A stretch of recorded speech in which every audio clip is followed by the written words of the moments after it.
20টা মৌলের পরমাণু নিয়ে আমরা যে কথা বলবো আজকে, এই 20টা মৌলের ভর সংখ্যা কিভাবে আমরা খুব সহজে মাথায় রাখবো, মুখস্থ না করেও আমরা ওই ট্রিক্সটা মাথায় রাখলেই ভর সংখ্যাটা খুব দ্রুত আমরা মাথায় ক্যাচ করতে পারবো, মাথায় ধরতে পারবো। তো সেই ট্রিক্স নিয়ে আমরা আজকে কথা বলবো। চলুন, প্রথমে আমরা মাথায় রাখবো যে হাইড্রোজেন থেকে ক্যালসিয়াম পর্যন্ত যে সকল মৌল আছে, এই সকল মৌলে আমরা শুধুমাত্র 5টি মৌল বাদে hydrogen, beryllium, nitrogen, chlorine, argon, এই 5টি মৌল বাদে এই বাকি যে 15টি মৌল আছে, এই মৌলগুলোর ভর সংখ্যা বের করার খুব সহজ একটি ট্রিক্স আমরা মাথায় রাখবো। সেটা হলো কি, জোড় গুণন 2, জোড় গুণন 2 আর বিজোড় গুণন 2, যা হবে তার সাথে সবসময় কি হবে, 1 যোগ হবে। তার সাথে সবসময় কি হবে, 1 যোগ করে দেব আমরা। তাহলে বোঝা গেছে? শুধুমাত্র 5টি বাদে, কোন 5টি বাদে, সেই 5টি আমরা আবার উপরে সুন্দর করে সাজিয়ে লিখে রাখছি। এটা একটা কি সাধারণ বাক্য বলতে পারি আমরা, সাধারণ একটা ম্যাজিক বলতে পারি, সাধারণ একটা ভেলকি। নাইট্রোজেন আর ক্লোরিন হলো ব্যতিক্রম, এটা আমরা মাথায় রাখবো। নাইট্রোজেন আর ক্লোরিন হলো কি ব্যতিক্রম, নাইট্রোজেন আর ক্লোরিন হলো ব্যতিক্রম। এই যে একটা সাধারণ বাক্য বা একটা কথা, এই যে শাস্ত্র বা শাস্ত্র, এটা যদি আমরা মাথায় রাখি তখন কি হবে, এই যে নাইট্রোজেনের নাইট্রোজেনই নাইট্রোজেন এই যে এই রুলসটা ফলো করবে না। জোরের সাথে 2 গুণন করে দেবো আমরা, পারমাণবিক সংখ্যা যদি জোর হয় তাহলে 2 গুণন করব, আর যদি বিজোড় হয় তাহলে 2 গুণন করে যা হবে তার সাথে 1 যোগ করে দেবো। কথা বোঝা গেছে তো? 15টা মৌলের ক্ষেত্রে আমরা কি পাবো, এই রুলসে আমরা বের করতে পারবো, ঠিক আছে। আর বাকি যে 5টা, সেখানে আবার ছন্দ মিলবে হচ্ছে এটা, যে এগুলো একটু ব্যতিক্রম হবে, এগুলো আমাদের একটু আলাদাভাবে মাথায় রাখতে হবে যে এই 5টি আলাদা। নাইট্রোজেনতে নাইট্রোজেনই, আরতে হচ্ছে আর্গন, ক্লোরিনতে হচ্ছে ক্লোরিন, হলোতে হচ্ছে হাইড্রোজেন বাবা হাইড্রোজেন, এবং ব্যতিক্রমতে হচ্ছে বাবা বেরিলিয়াম। বেরিলিয়াম এবং হাইড্রোজেন এই দুইটা, এবং নাইট্রোজেন আর ক্লোরিন, আর্গন, ক্লোরিন ইত্যাদি, এই 3টা, এই টোটালি 5টা হচ্ছে কি ব্যতিক্রম। চলুন আমরা একটু খেয়াল করি তো, এই যে আমাদের এই ট্রিক্সটার সাথে প্রথম যে 20টি পারমাণবিক সংখ্যা, অর্থাৎ এই 5টি বাদে এই 15টা পারমাণবিক সংখ্যার যে পারমাণবিক ভর, সেটা আমাদের মেলে কিনা আমরা একটু খেয়াল করে দেখি তো।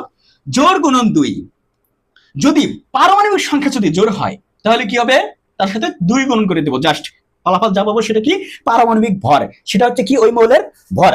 তাহলে আমরা যেটা মাথায় রাখবো, জোড় গুণন 2, তাহলে আমরা শুরু করে দিই এখান থেকে, এবং বিজোড় হলে তার সাথে 2 গুণন করে যা পাবো সেই গুণফলের সাথে আমরা 1 যোগ করে দেবো, ফলাফল যা পাবো সেটা হলো কি, তার পারমাণবিক ভর। আচ্ছা, এবার জোড় গুণন 2, প্রথমে আসি আমরা হাইড্রোজেন। আমরা কি বলছি, হাইড্রোজেন কিন্তু এটা কি হবে, ব্যতিক্রম।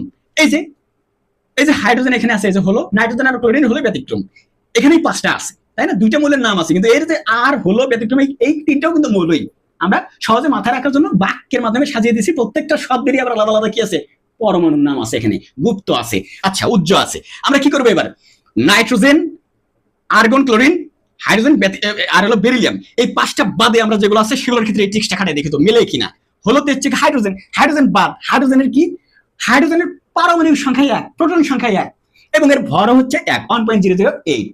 এবার হাইড্রোজেনের কথা আমরা বাদ, এর ভিতরে রেখে দিচ্ছি আমরা। হিলিয়ামের ক্ষেত্রে আমরা দেখি তো, হিলিয়ামের হচ্ছে প্রোটন সংখ্যা, বাচ্চা পারমাণবিক সংখ্যা হচ্ছে 2, এবং তাহলে আমরা 2, এটা জোর না, হিলিয়াম তো এই 5টার মধ্যে নাই, হিলিয়ামের পারমাণবিক সংখ্যাকে আমরা জাস্ট 2 দ্বারা গুণ করে দিব। 2, হিলিয়ামের পারমাণবিক সংখ্যা কি জোর 2 একটা জোর সংখ্যা, এই 2 এর সাথে 2 গুণ করে দিলে 4, যা পাবো সেটা ফলাফল কি, এই যে হিলিয়ামের ভর সংখ্যা, পারমাণবিক ভর কত, 4। ঠিক একইভাবে লিথিয়ামের ক্ষেত্রে যদি আমরা দেখি, লিথিয়ামের পারমাণবিক সংখ্যা, প্রোটন সংখ্যা কয়টা, 3টা না, 3টা হচ্ছে প্রোটন সংখ্যা। এবার এই লিথিয়ামকে আমরা কি করব, ওই 2 দ্বারা গুণ করে তার সাথে আবার 1 যোগ করব, যেহেতু বিজোড়, যেহেতু এটা একটা বিজোড়, যেহেতু এটা কি, এটা হচ্ছে একটা বিজোড়, তাহলে লিথিয়াম হচ্ছে আর পারমাণবিক সংখ্যা 3, একটা বিজোড় সংখ্যা। তাহলে বিজোড় সংখ্যা হলে কি করব, বিজোড়ের সাথে আমরা 2 গুণন করব প্রথমে, তাহলে 3 দুগুণে 6, আর সাথে ফলাফল যা আসে তার সাথে 1 যোগ করে দেব, চূড়ান্ত যে ফলাফল হবে সেটা হবে কি, তার চূড়ান্ত পারমাণবিক ভর 7। তাহলে লিথিয়ামের হচ্ছে 3, তাহলে 3 দুগুণে 6 এর আগে 7, যেহেতু বিজোড় সংখ্যা 3, সে কারণে আমরা 2 গুণন করে তার সাথে কি করব, 1 যোগ করে দিব, বাস কথা শেষ, কাহিনী শেষ। এবার আসি বেরিলিয়াম তো এই যে 5টার মধ্যে পড়ে গেছে, বেরিলিয়াম বাবাজি কি করছে, এই 5টার মধ্যে পড়ে গেছে, সে কারণে বেরিলিয়ামের তবে আমরা কি করবো, বাদ দিব, এটা একটু কষ্ট করে মাথায় রাখবো। বেরিলিয়ামের কত জোড় সংখ্যা 4, 4 দুগুণে 18 কথা ছিল, তার সাথে আবার 1 যোগ হয় 9, মানে একটু বেশি হয়ে যায়, 8.95 এরকম সামথিং কিছু একটা মান আসে, যেটা খুব মানে 9 এর কাছাকাছি একদম মান, সে কারণে বেরিলিয়ামের কি 9, বেরিলিয়ামের কথা বাদ। এবার বিতে বোরনকে আসি আমরা, বোরনের কত 5, তাইলে এটা কি বিজোড় সংখ্যা না, বোরন কিন্তু এর মধ্যে নাই, আমরা বোরনের হিসাবটা এখানে মেরে দিলে খুব ইজিলি বের করতে পারবো। বোরনের ক্ষেত্রে কি হয়, এই যে 5 একটা বিজোড় সংখ্যা, তাহলে বিজোড় সংখ্যা গুণন 2, 5 গুণন 2 মানে কত 10, 10 এর সাথে যোগ করে দিলাম 11, চূড়ান্ত ফলাফল কত হলো, 10 এর সাথে যোগ করলাম 1, ফলাফল হলো কত 11, তাহলে চূড়ান্ত ফলাফল কত 11, তাহলে বোরনের হচ্ছে 11, এটাও মিলে গেছে। ঠিক একইভাবে কার্বনের ক্ষেত্রে আমরা যদি দেখি, কার্বন তো জোড় 6, পারমাণবিক সংখ্যা 6, তাহলে জোড় গুণন 2, তাহলে 6 2 গুণে 12, 12 হচ্ছে কার্বনের পারমাণবিক সংখ্যা। শুকে যাচ্ছে কেন এটা, বাতাসে, ফ্যানের বাতাসে শুকে যাচ্ছি। আচ্ছা নাইট্রোজেন, এটা তো এর মধ্যে পড়ে গেছে, নাইট্রোজেনের টপিক বাদ। অক্সিজেন, ফ্লোরিন, নিয়ন, এগুলো ঠিক একইভাবে এই লতে, এই টিপসটাতে, এই টিপস এন্ড ট্রিক্সে কি হবে, কার্যকর হবে, বাস্তবায়ন করা যাবে। ঠিক আছে, বোঝা গেছে কি? আচ্ছা এবার আসি সোডিয়াম, Na, ল্যাটিন নাম কি, নেট্রিয়াম, আর একটা আছে ক্যালিয়াম, কি পটাশিয়াম, ক্যালিয়াম, নেট্রিয়াম। এই যে সোডিয়াম না, এটা সবসময় না, তাহলে এই না কত হবে 11, এটা বিজোড় সংখ্যা, তাহলে এর সাথে 2 গুণন করে 1 যোগ করবে, 11 2 22 আর 1 23, এটাই সবসময় আমরা মাথায় রাখবো। ঠিক একইভাবে প্রত্যেকটাই তাই, আমরা এখন খুঁটিয়ে খুঁটিয়ে প্রত্যেকটা যদি বাড়াতে যাই, তাহলে কি হবে, কথাটা ওই একই কথা ঘুরে ফিরে বলতে হবে। ওই যে একটা গল্প আছে, কুমিরের খাস কাটা, কুমিরের লেজ হচ্ছে খাস কাটা, একই ভাবে কথা। এই টিক্সটা খাটিয়ে দিব আমরা কি, এই যে 5টি বাদে, প্রথম যে 20টি, এর মধ্যে এই 5টি বাদে নাইট্রোজেন, আর্গন, ক্লোরিন, হাইড্রোজেন এবং বেরিলিয়াম ব্যতিক্রম, তাই না? নাইট্রোজেন আর ক্লোরিন হলে ব্যতিক্রম।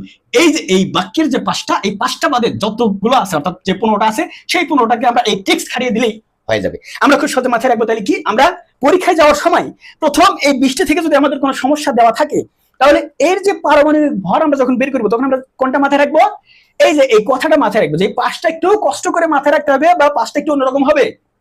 বাকি যে 15টা, ওটা আর ওই অত কষ্ট করে আর ওই মানে প্রত্যেকটা আলাদা আলাদা ভাবে ফিক্সড আমাদের মনে রাখার দরকার নাই, পড়লে ভালো যদি তার পসিবল হয়।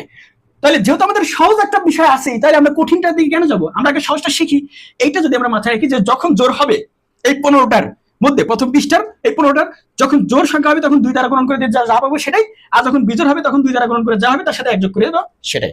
এটা হলো আমাদের ফাইনালি কি প্রুফড, যে এই টিক্সটা আমাদের এই পেরিওডিক টেবিল, রাসায়নিক মৌলের পর্যায় সারণীতে আমরা এই টেক্সটটা ফলো করলে প্রথম 20টি মৌলের যে পারমাণবিক ভর, এটা খুব সহজে আমরা মনে রাখতে পারবো।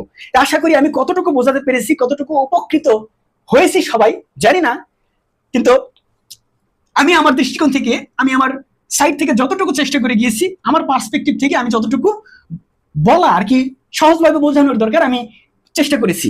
তো সবাই ভালো থাকবেন, সুস্থ থাকবেন। আগামীতে আমাদের কারো কোনো বিষয়ে কোনো সমস্যা থাকলে আমরা অনুগ্রহ করে জানাবো, এবং পরবর্তীতে যদি সময় হয় তাহলে অবশ্যই সেই সবই টপিকটা নিয়ে আমরা খুব সহজভাবে, পুঙ্খানুপুঙ্খভাবে খুঁটিয়ে খুঁটিয়ে তার সমাধান করার চেষ্টা করবো ইনশাল্লাহ। তো সবাই ভালো থাকবেন, সুস্থ থাকবেন, আর যারা পরীক্ষার্থী আছে তাদের জন্য আগামীর শুভকামনা। ধন্যবাদ সবাইকে এতক্ষণ গুরুত্বপূর্ণ সময় দিয়ে আমাদের সাথে থাকার জন্য।